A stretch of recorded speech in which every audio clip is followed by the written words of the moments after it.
America Iran మధ్య ఉద్రిక్తతలు ఆపేందుకు మధ్యవర్తిత్వం వహిస్తున్న పాకిస్తాన్ అమెరికాకు వెన్నుపోటు పొడుస్తున్నట్లు అంతర్జాతీయంగా విమర్శలు వెల్లువెత్తుతున్నాయి. ఇరాన్కు సాయం చేస్తూ అమెరికా ప్రయోజనాలకు గండి కొడుతోందని రక్షణ నిపుణులు హెచ్చరిస్తున్నారు. అమెరికా రక్షణ శాఖ నిపుణుడు డెరికే జే గ్రాస్మాన్ దీనికి సంబంధించి కీలక విషయాలను కూడా బయటపెట్టడం ఇప్పుడు పాక్ దుర్మార్గపు బుద్ధిని బయటపెడుతుంది.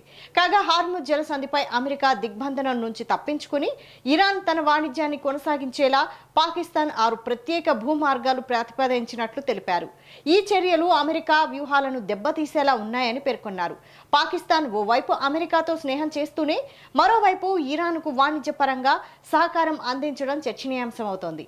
అయితే అసలు అమెరికా ఇరాన్ మధ్య చర్చల విషయంలో కూడా పాకిస్తాన్కు మధ్యవర్తిత్వం వహించే అర్హత లేదని, ఒకవేళ ఇరాన్ ఆర్థికంగా పుంజుకుంటే అమెరికా అమలు చేస్తున్న ఆంక్షలకు విలువ లేకుండా పోతుందని విశ్లేషకులు అభిప్రాయపడుతున్నారు. ఇదిలా ఉంటే ఈ పరిణామాలపై ఇజ్రాయెల్, ఇరాన్ కూడా అనుమానాలు వ్యక్తం చేస్తోంది. పాకిస్తాన్ ఇరాన్కు సహకరిస్తోందని ఇజ్రాయెల్ ఆరోపిస్తోంది.